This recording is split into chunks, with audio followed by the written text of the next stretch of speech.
When people talk about just what the doctor ordered, having an alcoholic drink, spirits were actually delivery methods for medicinal herbs and spices. The active ingredient would dissolve in alcohol, but it wouldn't dissolve in water.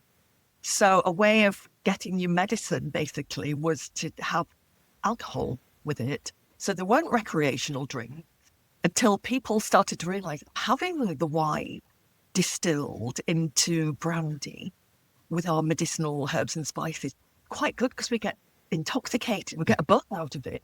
So there was this dual use for spirit that was for medicine, but also for recreation. And then probably from about the 16th, 17th century, they were just for recreation. So in this country, there was something called the gin frenzy or the gin craze in the late 17th century and went for about 150 years in Britain, where gin was encouraged. The person who introduced gin into this country was a Dutch prince called William of Orange.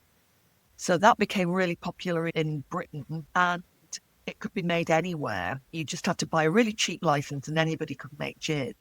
It was a terrible scourge on society because gin was really cheap, but it was really poor quality. The distilling technology wasn't very high quality. Also, the strength of the gin was really high in alcohol, 60, 80%. Wow. Nowadays, it's 38 or 40%. And